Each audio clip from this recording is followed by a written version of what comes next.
I can almost guarantee you everyone listening here is probably going to have at least one category that I mentioned here that causes hypochlorhydria, and you probably have some health conditions associated with that, and you've been mistreated because people are symptom chasing, they're not cause chasing.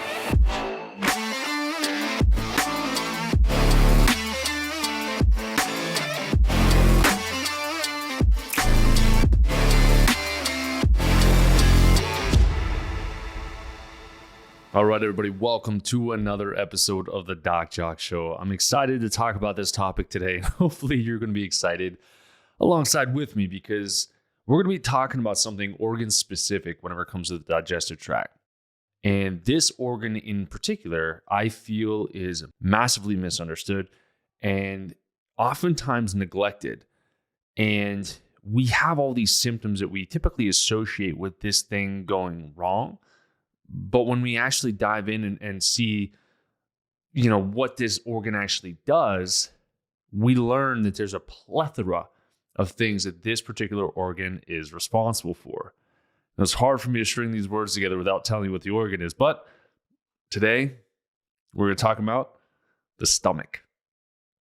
Again, being super misunderstood. And this was something that when I was a kid, I remember, taking that purple pill, Prilosec and all that stuff back in the day. I had seasonal allergies all the time. I'd be coughing, sneezing, clearing my nose. I'm like, oh my gosh, I feel like my external environment is just completely destroying me and I can't survive. My body didn't have the ability to come back to that homeostasis. And when your body doesn't have the ability to reset or rebalance, then we're in a state of overexcitement or underexcitement. Okay. So when it comes to the stomach, I had horrible acid reflux. Then I was diagnosed with GERD, and then they warned me about all these other things that were going to go on in my body. And I'm like, oh shoot, I just have to keep taking this pill, and that's it. And again, I've talked about it before, my parents did the best they knew how to do. My mom for sure was curious, what in the world is causing this stuff to happen? It wasn't it wasn't like I was just going and eating 15 pounds of hot sauce every single day. Now, today I could probably get away with that if I wanted to.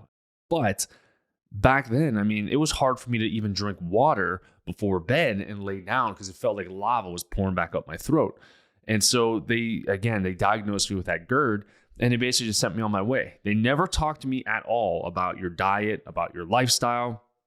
Not once did they mention the cause of it, nothing at all. And they just said, all you need is this pill. And back then, again, I didn't know any better. So I'm like, well, my doctor is telling me that I should take this and this is all that's going to work for me. And it works. It makes me feel better. But when I stop taking it or if I forget, then it feels like, the bowels of hell are coming up from within me and wanting to come out. And so I was known going into college, I had a really sensitive stomach and I also had some anxiety, which we'll talk about how the stomach kind of has an impact on that. But when I would drink any alcohol, I would get this involuntary just vomit reflex. And it was pretty unattractive for the most part. I don't know if any women out there thought that maybe that would be attractive, but I remember a prime example when I was at Marietta College, I got a little bit anxious and I ended up freaking out South Park style where Stan would vomit if he saw a girl. I just turned over the railing and just threw up. And I'm like, screw this. I'm out. See you guys later. I'm going home. Screw you guys. I'm going home. That's basically what I did. And that's what I learned to do throughout high school, throughout college, and into really my adult life. And as I was growing up, as I was becoming my own adult, I started noticing certain foods would be certain triggers for me. So that if I ate a pizza and I didn't fix my stomach acid, you better believe that I'd be like, well, this is going to hurt me, but I'm going to do it anyways because I know how to recover from it. I'm just going to avoid it. But it was like a weekend thing. I would drink and then I'd eat pizza. Then I'd drink and then I'd eat pizza. I wasn't always as healthy as I am now or as health conscious as I am now. I was misled by bodybuilders, by mentors that I thought I had in the industry. And until I found my buddy Raul, I was like, I didn't know anything about the nutrition aspect of it. And so we started to really dive in a little bit deeper and understand, listen, I was being treated as if I had too much stomach acid, which is typically how people are treated nowadays. It's anything, if you have any burning or any you immediately run to the pharmaceutical section. You grab some Tums or some antacids, or if you get put on medication, some PPIs, proton pump inhibitors. There are so many things that are out there to suppress our stomach acid. And that couldn't be more worse for you. It couldn't be worse, because when we're purposely suppressing our stomach acid, our bodies aren't able to function, right? We're putting a handicap. We're just like putting a straitjacket on our stomach, and we're like, well, I'm going to throw food down here. It's going to burn like hell. And we're just going to push it in the small intestines and get out of the body when we're ready, right? And so that's what we're trained to do. We're never trained to address the cause. Now, there are some guys out there that will be like, I know this is going to give me heartburn, but I'm going to eat 15 pounds of garlic and hot wings. Like, all right, buddy. If you don't want to be healthy, completely up to you. This podcast probably isn't for you anyways, unless you're starting that journey. You're like, I just want to start somewhere. Just, my wife wants me to be healthy, and I think I want to be healthy, but what does that look like for me? So, and from an ego standpoint, right? No guy wants to be like, I can't have hot wings because it burns my belly. Like, I don't think anybody's going to do it. We're like, shit, this is going to hurt. I don't want my buddy Berta seeing me do this. I remember going to Vincent's Pizza with Jeremiah and my buddy Zach Dickin, boys from back home. If you're listening, love you guys. But I remember, and they'll probably laugh too, remember going to Vincent's Pizza. And for those of you who have never been to Pittsburgh or was not in Pittsburgh, I would say prior to like the 2005s and prior, they got rid of this place because I guess it failed a health violation code. I don't know. And then they opened up, I guess, a new shop in like downtown Pittsburgh. It's called something else. But long story long, this this pizza spot, I tell Megan about this. You would have this pizza, right? Super phenomenal, like Italian, super fresh cheese. They would import the cheese. Like, it was so good. But when you would remove a slice of the pizza, the grease, I'm going to use my hands here, the grease from that slice that was removed would then and come together, and you would have a new piece of pizza that has been created by the oil, the fat, the just the grease of the pizza. And we would just pound it down, and we would have races to see who could eat a large Vincent's Pizza, which again, if you're in Pittsburgh and you know what I'm talking about, like, we would do this on the regular. I'd throw garlic salt on top of it, a little bit of oregano and some crushed red pepper, pound that down. And then afterwards be like, oh, this hurts. This hurts so bad. But it was a masculine thing, right? We're like, I could do it. But I would pay for that, and I would pay for that for a couple days afterwards. And this was before I even knew anything, right? So anyways, part of that story is like, it's okay if you're like, listen, guys, like I can't stomach this stuff because it's going to absolutely destroy me. And then most people be like, listen, buddy, like same thing happens to me. I take some Tums or take some of these things, and then you should be okay. And they're like, okay, and you throw it down, and then that starts the habit, right? That's the permission slip to eat the bad food. That's the permission slip to eat the hot sauce, to eat the wings, or eat the things that we're not supposed to have because it's causing massive inflammation internally. So when we understand the importance, the true importance of the stomach, I hope that this podcast episode will really broaden your horizon and really broaden your understanding of how important this organ is. Again, I wouldn't dedicate an episode specifically to one organ if it wasn't that important. Now, we know, or you might not know, but digestion takes place in the mouth first, right? We throw food in there. Actually, we see it. Then we start salivating. That gets some of the enzymes ready. Then we eat it. Those enzymes already start as we're chewing. That mastication is going to break down some of those foods. And then you throw it down the esophagus, you swallow it, and then boom, it drops into the stomach, right? Now, when it comes to the mouth and like the oral pH and stuff, you can have different bacteria and things that are going to be off. But realistically, from my clinical experience, it's very rare to say like, hey, we've got a mouth disorder. Unless you've got, again, like a rotting tooth that's like just festering with bacteria. But for the most part, the saliva is still going to be produced. You're still going to be able to start that breakdown process, release some amylase and things like that to break down like these carbs and whatnot before it drops into your stomach. Your stomach, to me, and this isn't scientific, but this is like where we really need to hone in and focus. All right. We've got the first part. We understand when we chew the food, swallow the food, like we're good. That's pretty easy. It's pretty self-explanatory. But the first digestive organ, in my opinion, that really needs to be like attended to is that stomach. And when we have our stomach, we have to understand what the stomach is actually responsible for. And so I used to tell my patients just the basics, right? Stomach is designed to break down your food. All right. So breakdown means if you're taking in proteins, you're going to break down those proteins. You're going to make them into amino acids.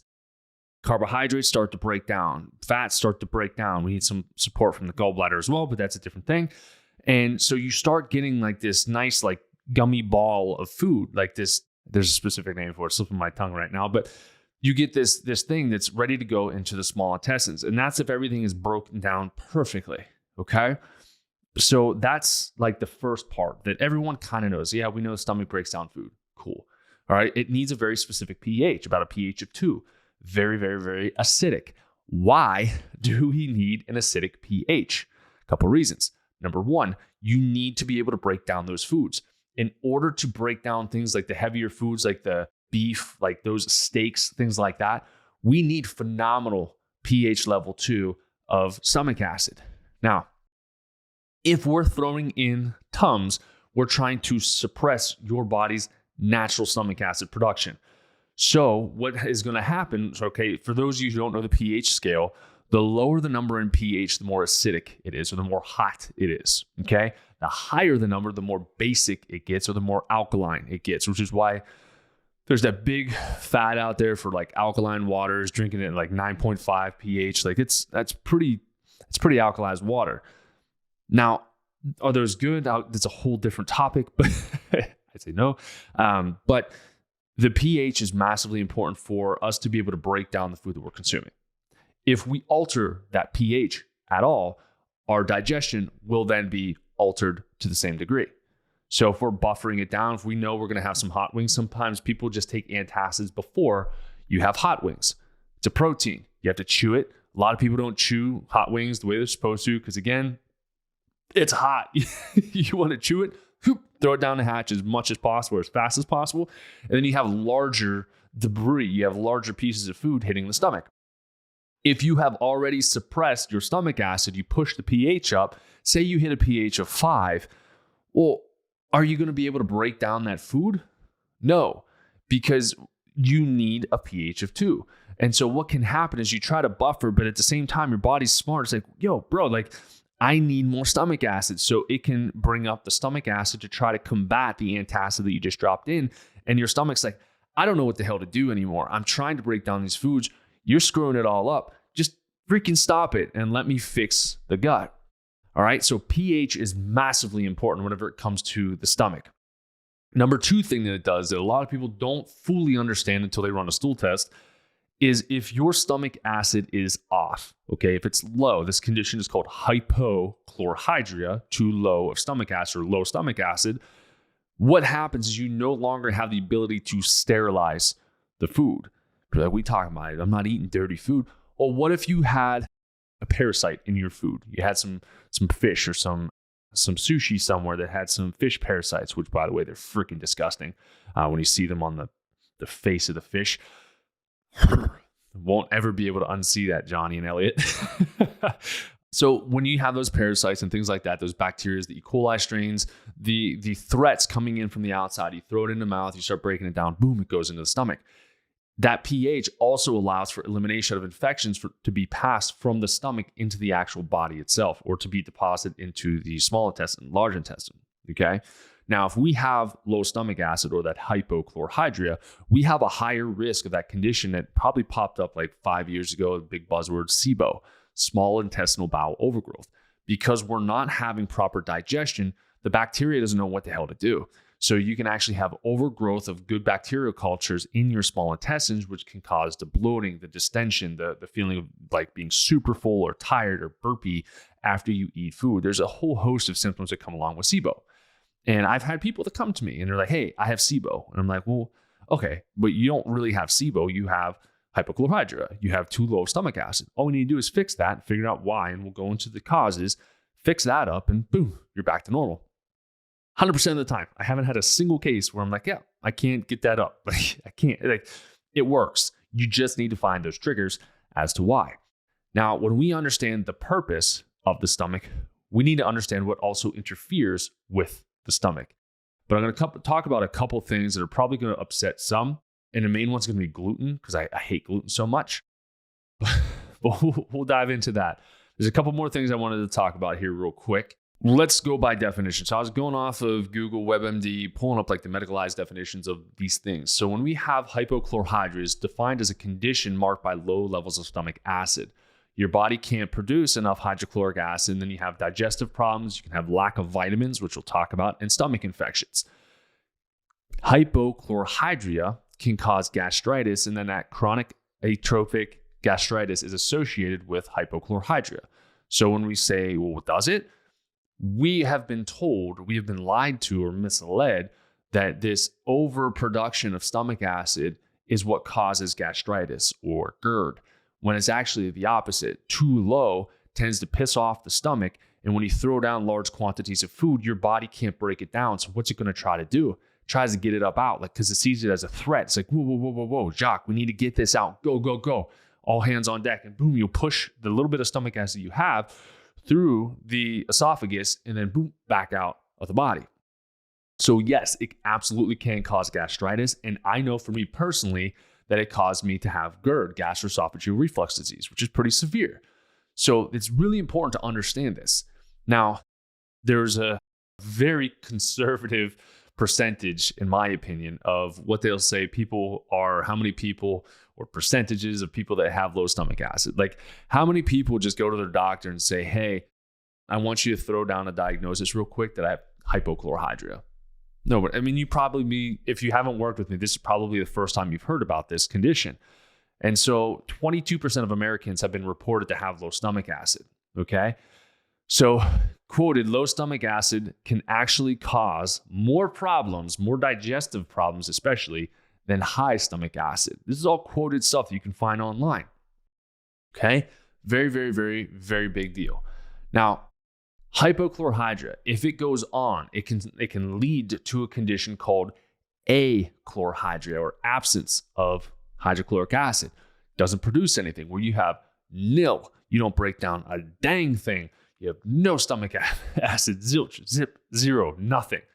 Gastric atrophy can cause the achlorhydria, but it says with or without autoimmune gastritis, it is known that about 15% of people with achlorhydria are due to or have the infection known as Helicobacter pylori. Now, that little bugger is going to get its own podcast, maybe even get a whole mini series, because this is an infection that I went 30 some years without ever hearing of.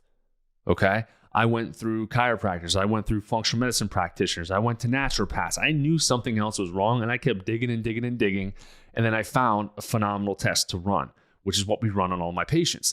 And I have seen this. I have seen this same condition, hypochlorhydria, associated with Helicobacter pylori, and I would estimate about 90% of the cases that I work with. Okay, 90%. And I work with a lot of people. So this is a lot more common than you think.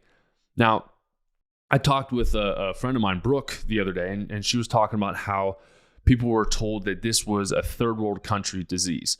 Or if you look up Helicobacter pylori, they're like, oh, it's bullshit. It's not here. No way. It's all third world country. And it's like, well, you're 100% wrong. Like, test it. And I guarantee you're going to find it. Now, the proper way to test it, in my opinion, to actually get an accurate representation of if you have it, is doing the GI map. That's a test that we use. It's a quantitative PCR analysis that's able to look at the DNA of the H. pylori and see it.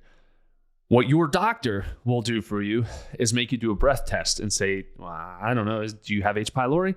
Completely non-specific. It's not going to give you the yes or no. They're going to give you a lot of false negatives. And I've had patients who are like, oh, I've done a breath test. I don't have H. pylori. I test them a month later. I'm like, you've got a huge overgrowth of H. pylori.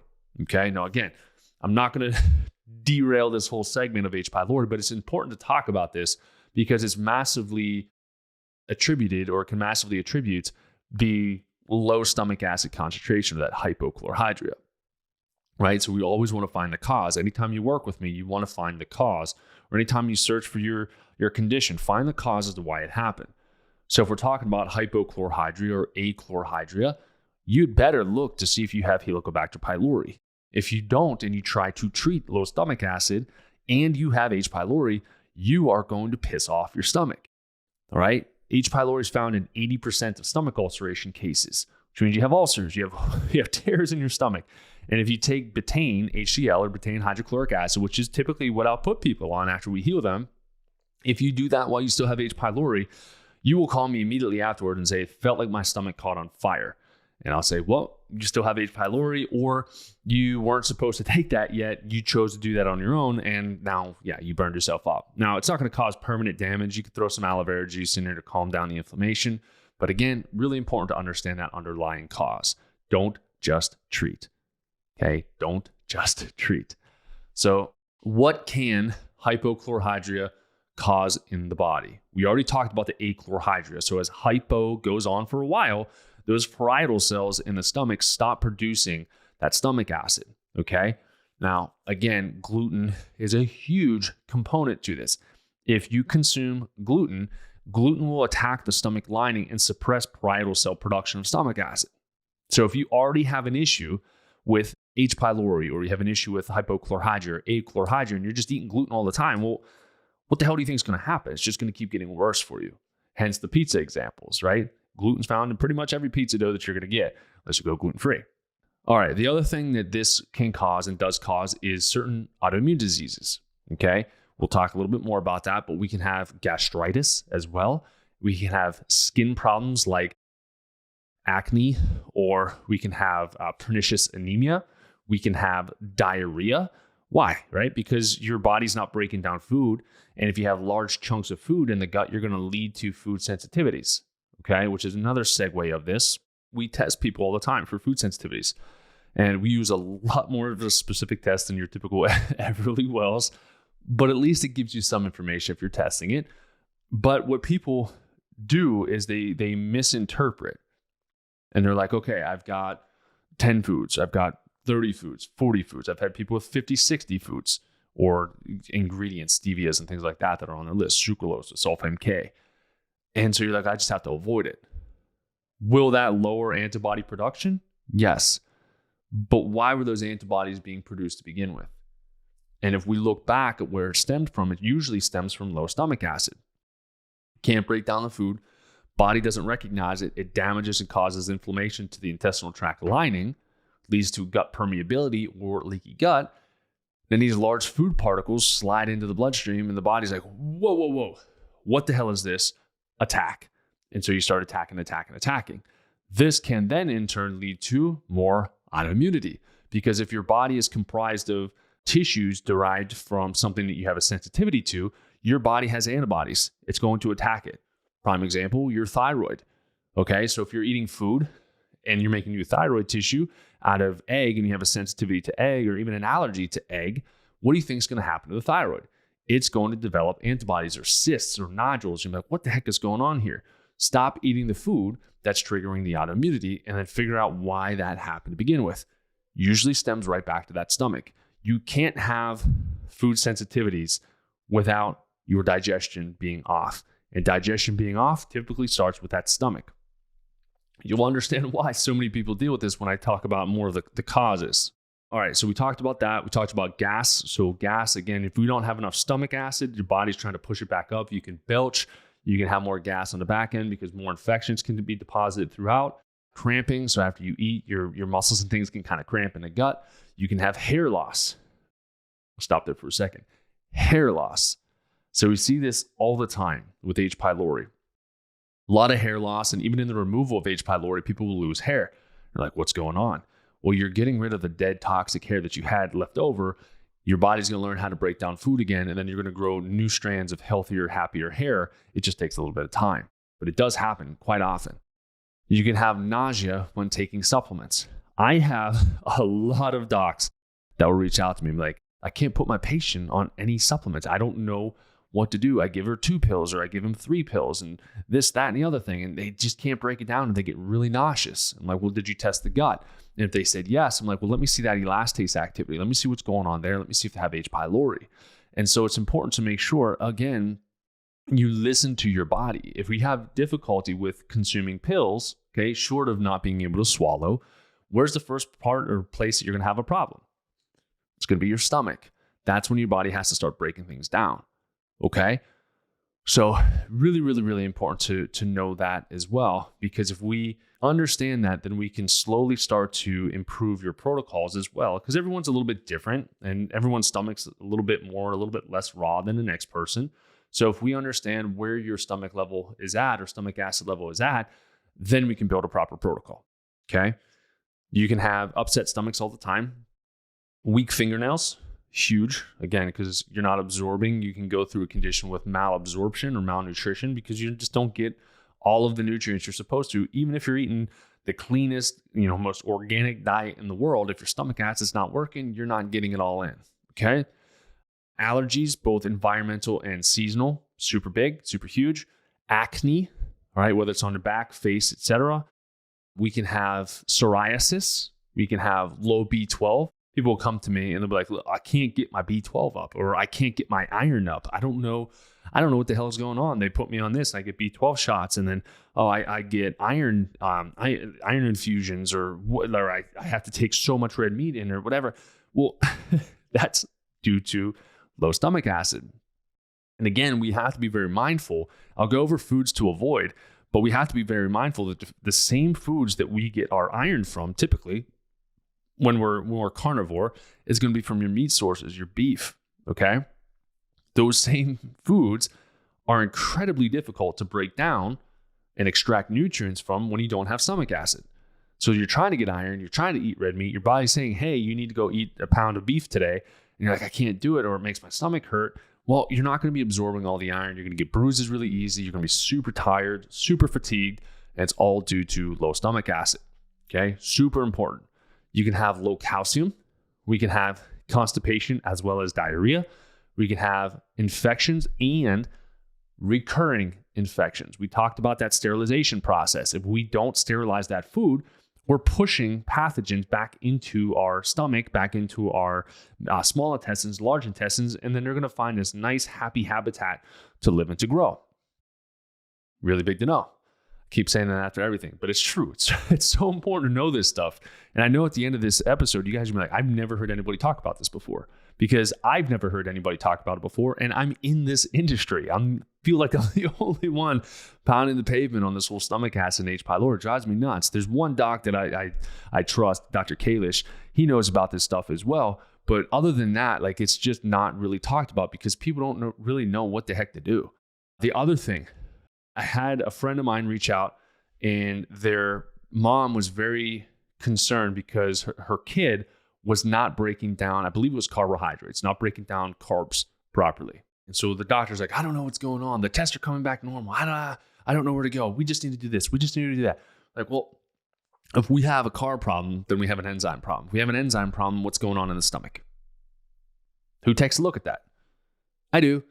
Took a look at it with my son. My son had H. pylori, suppressed his stomach acid. He would bloat after he would eat. Now he's fine. We fixed it. How? We caught it. We tested it properly.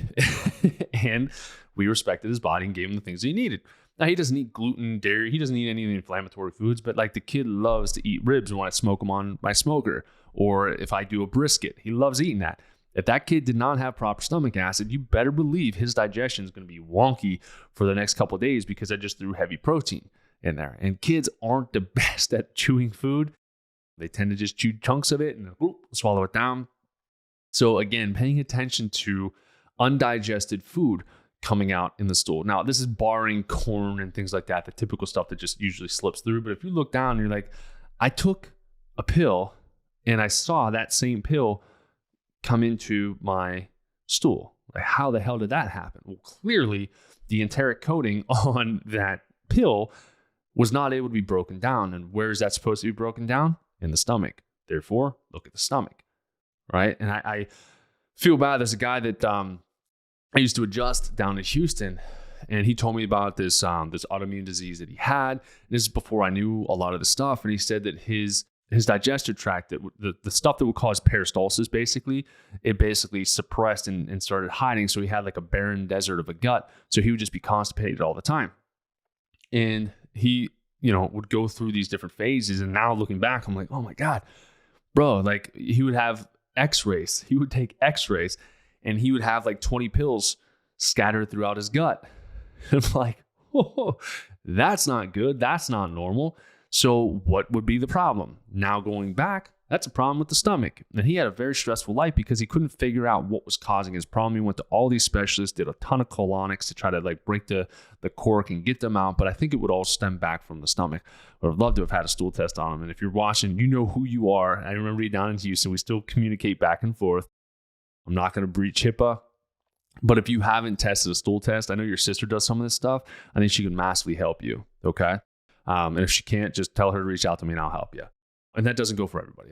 I know these guys. I've worked with them for a while. He's awesome. His family's awesome. His sister's awesome. Like, they're good people. Anyways, I don't know how I digressed from that. but making sure if you have undigested food, if you have undigested pills that are coming out in your stool, or if you have the inability to tolerate pills at all, then you better take a look back into the stomach. And if somebody hasn't already taken a look into the stomach, please reach out and we'll get you tested. Okay. Moving on from there. All right. We talked about the symptoms. But then what causes it? And this is how you're going to realize how common this is and how misdiagnosed this particular problem is.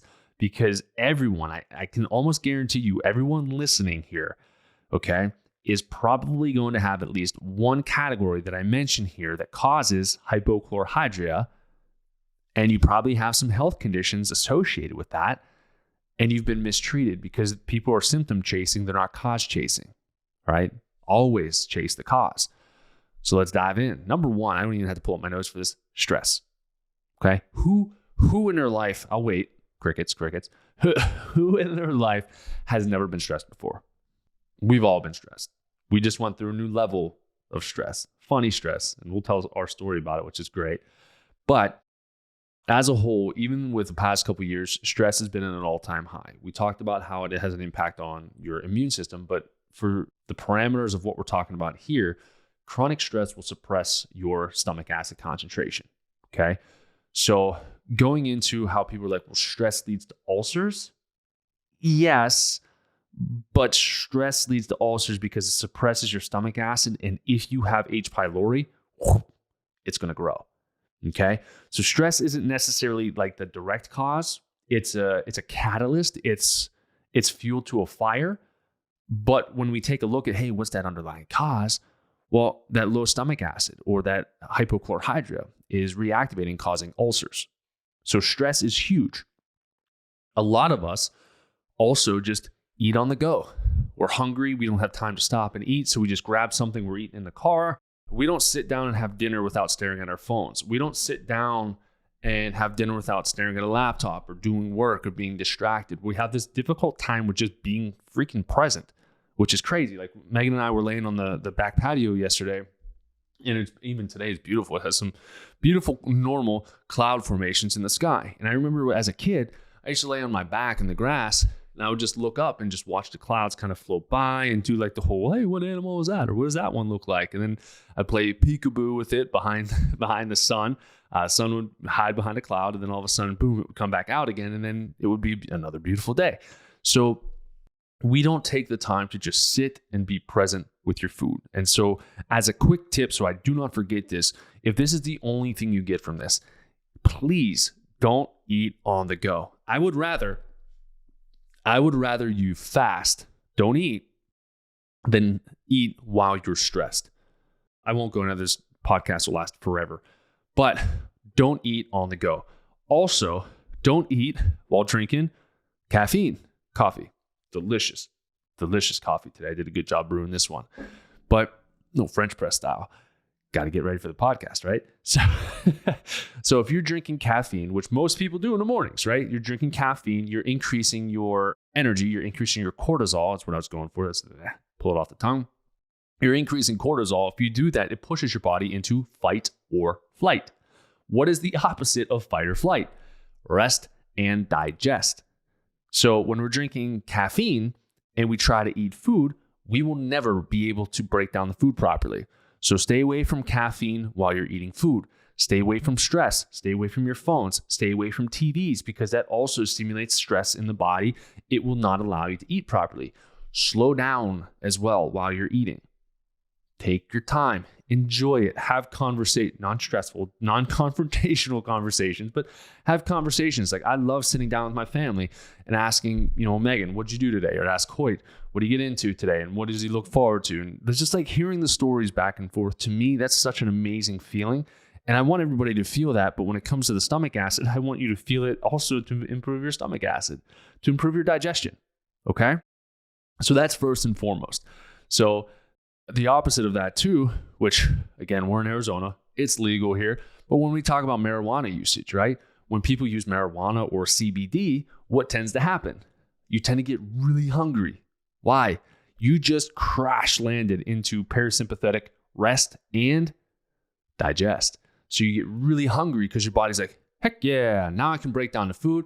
Stomach acid's going good, and you throw down probably way too much food, and then you at least were able to break that down better than if you were stressed out with caffeine prior, right? I have a buddy of mine that hung out with somebody else that I know, and they smoked a CBD joint, and they ordered, like, from what he told me, like a whole bunch of food, to the point where my other friend was like, it's a lot of food. How are you going to eat that? And he goes, don't worry about it. We'll be good. Smoked the CBD joint, and then boom, the appetite went through the roof. He got it. I think they both had run like 10 miles or something like that. Like they ran a long time. So they wanted to make sure that they got enough nutrients in. Fairly confident that they did that. But again, those are like the polar opposites, caffeine to the CBD and the THC. So that's also why they'll use THC when cancer patients have cachexia, where their body's kind of wasting away. They use it to stimulate the appetite. Now, it's important to obviously feed yourself good quality things when you're in that state, and not go towards the munchy, sugary ice creams, McDonald's stops, etc., because it's just not good for you, right? It's just not, we all know that. I don't need to harp on that. Okay, so number one, stress. So be present, be calm, work on that stress response. If you haven't had your adrenals tested, reach out. We can test the adrenals and see where they are. The better we can balance your adrenals as well, the better your digestion will be, the more time you'll spend in that rest and digest parasympathetic, and then your overall body function will continue to improve, okay? The other thing stress will do is it kind of compounds on top of what low stomach acid will. Throws off digestion. Chronic stress, your body will eat and deteriorate your intestinal tract lining and lead to leaky gut. So if you compound hypochlorhydria, achlorhydria, and you have leaky gut, you're in for a world of hurt. And that's just two simple things. Calm down the stress, fix the adrenals, fix the stomach acid. That's three things, right? I think. Pretty easy. Pretty easy to do. So number one, stress. Number two, eating too quickly. We talked about caffeine.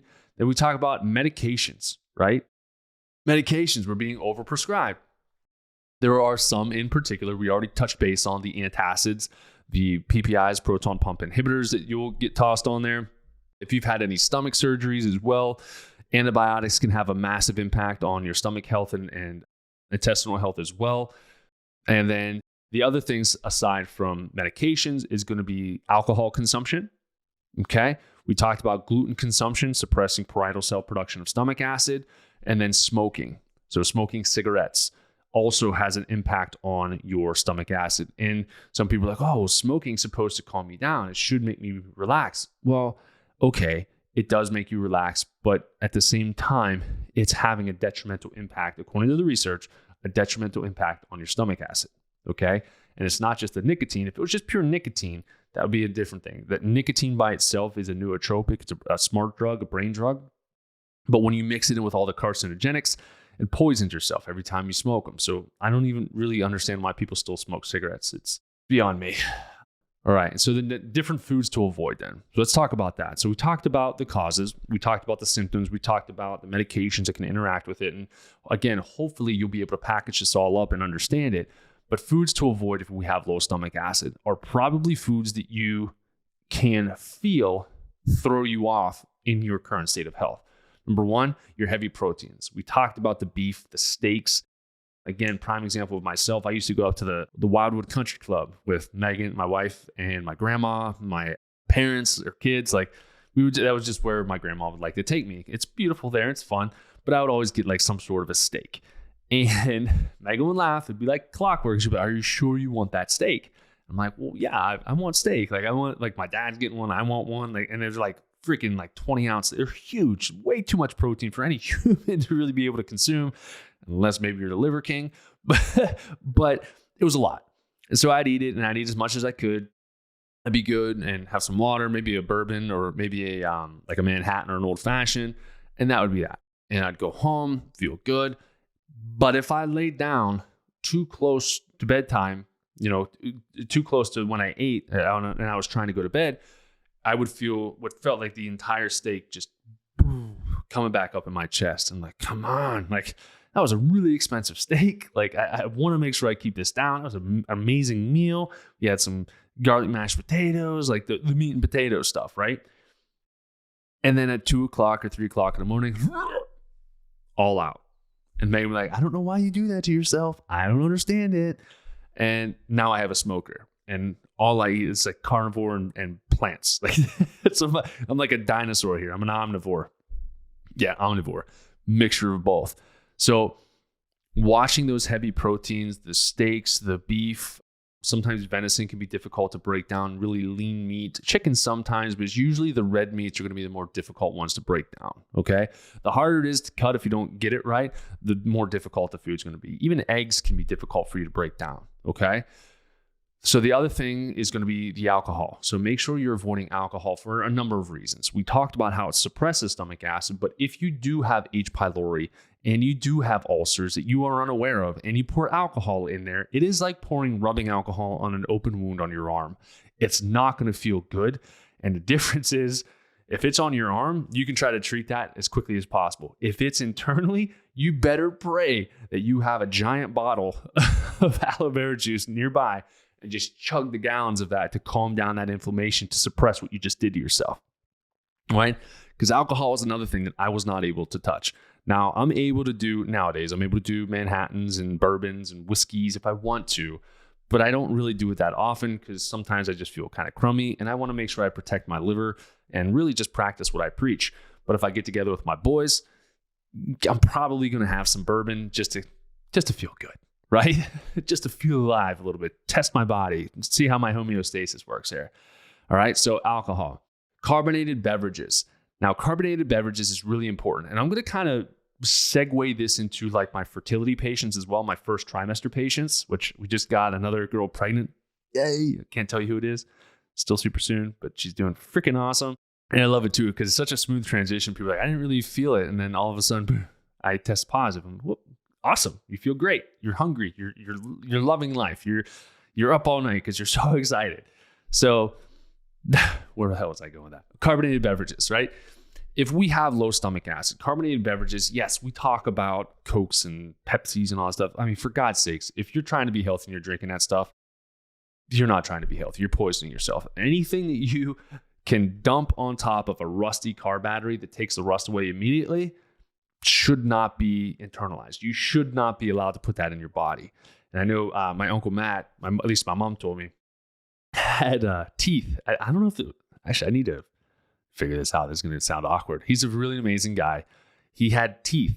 Maybe his baby teeth that fell out, he had them. He put them in a jar and he poured Coca-Cola in them. And it actually dissolved the entire tooth. All of the teeth that were in there, they all dissolved just in being constant environment of Coca-Cola. I'm like, holy shit, like that's not good. So that's going to destroy the stomach lining. It's going to cause inflammation. And again, any inflammatory food is going to cause inflammation directly in the stomach. It's the first spot it's going to hit. Okay. We don't want to do that. So stay away from those carbonated beverages, the bubblies. Kombuchas can sometimes aggravate this. Even apple cider vinegar, if you have H. pylori, can be really difficult on the stomach. So if you take apple cider vinegar, it burns so much afterwards, you probably have H. pylori and or have a stomach ulcer. There are natural ways to correct that and achieve health again, but you have to make sure you test it to figure out where you are, what the cause is, and fix it. The other thing when I segued into the pregnancy side of things, first trimesters. Everyone's fear in the first trimester is going to be, I don't want to have morning sickness. I'm going to segue from the negative one that everybody is now told to worry about, but a realistic thing. We're pregnant. We're confident. I don't want to have morning sickness. I don't want to wake up vomiting every single day. I don't want to have profuse projectile, whatever. This sucks, right? So Megan, my wife, she popped out Hoyt. Everything was good. Second time we had Sage, I'm like, oh, we got to test that stool. And we eventually tested her stool. She had H. pylori. And so I feel so bad. I'm laughing now. She'll probably smack me when she hears this. Sorry, babe. But H. pylori can cause hyperemesis gravidum, which means like excessive morning sickness. It's excessive vomiting. Okay. So when you're pregnant, people are like, what causes morning sickness? Well, you can have hormonal fluctuations that do it. But more often than not, if your stomach acid isn't peachy, you're going to have morning sickness, okay? And you're going to crave bad foods, and that's going to cause more harm. And then people will they'll grab carbonated beverages, ginger ales, to try to drink that. If you drink ginger ale with low stomach acid and H. pylori, it's going to want to come right back up. So it's just this vicious cycle of like, what the hell do I do? So side note of that, don't go to ginger ale, get a ginger chew. They have like little crystallized ginger chews, throw them down there, chew on that. It'll be a little bit hot as it hits down, but it can actually help at killing H. pylori, and it should help at settling the stomach a little bit for you. Again, you can do certain protocols during pregnancy, but you just have to be careful because obviously you don't want to disrupt the internal environment as somebody's carrying a child, because that's man brain saying, I know better than your body does. Let me introduce this, right? And unless it's in a dire situation, again, H. pylori can be pretty damn tough. Plus, more often than not, if mama bear has H. pylori, kid's going to have H. pylori soon after. So I've tested moms like, I have H. pylori. My daughter's digestion is so off. I don't know what's going on. I'm like, well, have you ever kissed your kid? I'm like, oh yeah. Well, you probably passed H. pylori onto your kid. So we're going to have to look. We can either test it or we can treat it to get that H. pylori down and out. Okay. Again, same thing happened with our son. So I don't want to continue to digress with H. pylori, but it's just so intertwined with hypo or achlorhydria. All right. Sugar. I mean, come on. We know at this point, sugar isn't good for anything. Just don't eat sugar. Other one, I love this. Dairy. Stay the hell away from dairy.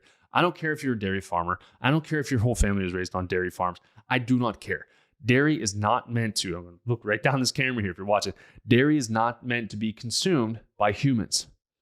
Dairy is not meant to be consumed by humans. One more time.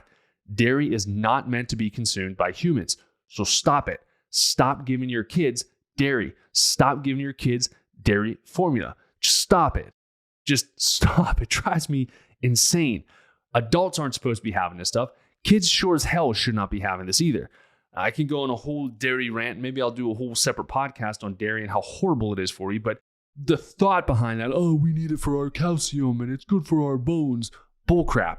You're drinking a whole bunch of antibiotics and hormones, and I don't care if it's grass-fed as well. That's okay. But at the same time, it's going to increase your mucus production. It is going to increase inflammation. It is foreign to the body. Our body is not meant to consume this stuff. So stop. So if you have stomach acid problems, stop eating sugar and dairy, or stop eating your ice creams, because that's basically the combination of the two. The last one that we'll touch on, because we already touched on the gluten, so make sure you avoid gluten, fried foods. So if you're eating fried foods, fried wings, I don't know, fried Oreos, which I found out what those were when I lived in Texas, which I never knew that you could fry an Oreo. I still don't quite understand it because I've never really had one. But fried food is very difficult for your stomach to break down and digest. So if you're throwing that in there, you can have stomach problems. Now with that, there's a side tangent. We'll talk about the gallbladder on another episode because I'm going to go through like bit by bit through the digestive tract. But if your stomach acid is not working properly, then your gallbladder typically is not going to work properly either, because they are all intertwined. They need the signal to say, hey, I just ate fat. I need some bile. I need you to help me to emulsify these fats so that way I can break them down and get them into my body, right? So again, another reason to get nauseous and push that stuff out. Don't think that it's a sucky symptom. Yes, it is. But also don't just treat the symptom. Find the cause so that way you can eat those foods in the future. Now, I'm not telling you to eat fried food or dairy or alcohol or any of those things. But if you do choose to do that and you do fix your gut, you will have a better time. You will have a better day in life by having made sure that your stomach acid is exactly where it needs to be. Okay? So there's a lot. So much on stomach acid. And the point, the take home, okay? It's a way more common than you think. Way more common than you think. Okay? I've seen it with autoimmunity. I've seen it with Hashimoto. I've seen it with psoriasis, pretty much any skin condition. I've seen it with arthritis, rheumatoid arthritis, psoriatic arthritis. Okay. And again, if you're going to your doctor with these conditions, they don't immediately go, hey, let me run a stool test analysis on you. And if they do run a stool test analysis, they're running some of the most bastardized stool tests that I've ever seen in my life. And they don't know what the hell they're doing because they're only allowed to test what they can treat with a medication, right? And if you have H. pylori, it used to be a triple antibiotic therapy, and then it turned into a quadruple antibiotic therapy. And they're like, I don't know, maybe it's going to get killed off. I have no idea. But they usually just test it once, give you that round of medications and say, good luck. Hopefully it worked. Usually it does not. Medications will not kill this freaking thing. Even though they pump it up and like, all you need is this, that, and the other, and amoxicillin and this. No. The natural stuff works way better. And in the process of it, you're not doing harm to your stomach. You're not doing harm to your digestive tract by throwing down such massively horrific antibiotics into the body. Okay, antibiotics are another one of those things where I'm like, why the hell do people even get those? You just have to understand how the body works. But we'll do an antibiotic one too. So in summation, right, we know the symptoms of hypochlorhydria or achlorhydria. We know the cause. We know the foods to avoid. Now, let's talk about what we do to fix it, right? Now, say you run a GI map with me and you're like, Doc, I think I have low stomach acid. Let's get this thing run. We run that. We look at your elastase 1 activity. We see it's super low. Then we look at some of your other bacteria markers and like, okay, that definitely looks like it would be a sign of hypochlorhydria. And then boom, you have H. pylori. Like, cool. We get after H. pylori. We work on that for a couple months. After that, we pull you off that protocol and go into the replace phase where we replace the enzymes that were lost due to the low stomach acid. Then we can give you things like one of my favorite products, Digeszymes. It's a product from Designs for Health. You can click on the health store, my link tree on Instagram, and get some if you want to. But then betaine hydrochloric acid is going to be the main driver of the increase in stomach acid. This is an area where, like, I have heard health practitioners be like, all you need is betaine. Just take some betaine. It sounds like you have low stomach acid. Take betaine. Just take it. If you just take betaine and you have H. pylori, or you take betaine and you have stomach ulcers, or you have H. pylori with virulence factors, which are factors for cancers, and you're just throwing acid into the stomach, you are going to cause massive harm to your stomach. And this is massive, massive, massive harm, because then these same health coaches are like, oh, you just have to keep pushing through it. That's just normal. That's just your stomach acid coming back to normal. Just keep it going. No, could not be further from the truth.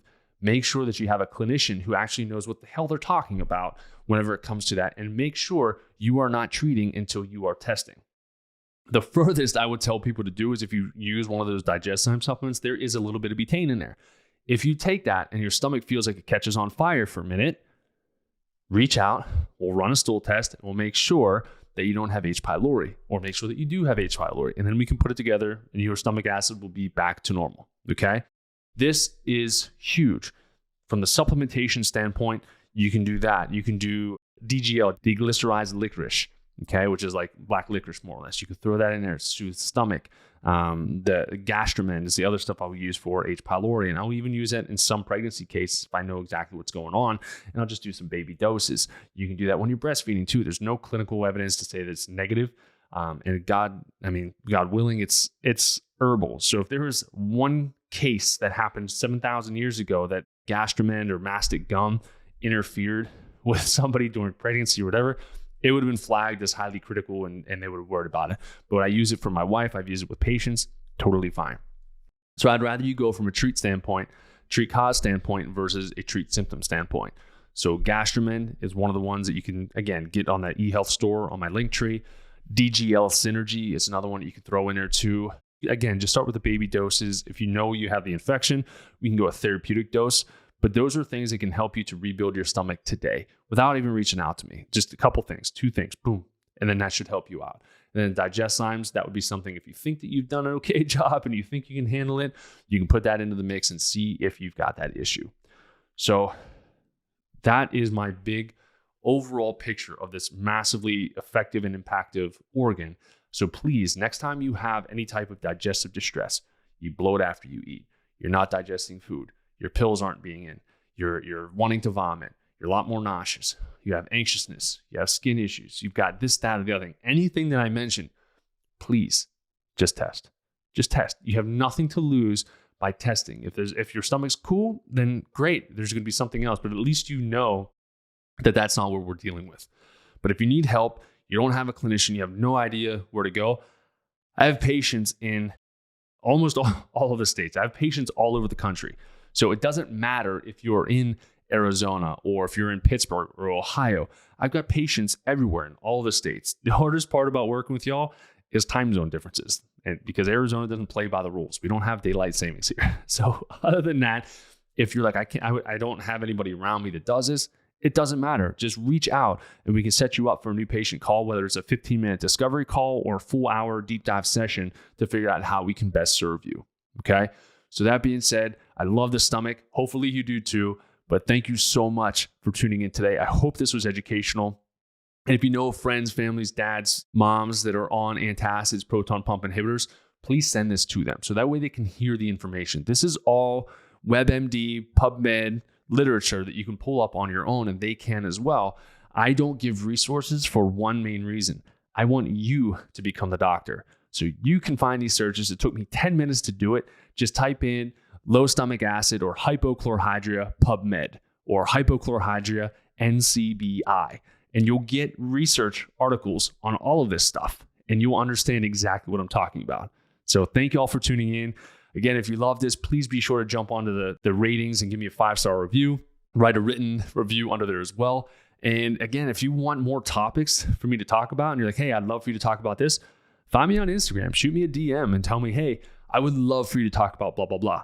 Because then I can personalize a podcast for you. And that'd be pretty cool. And I have no problem doing that at all. So again, thank you. Love you. Till next time.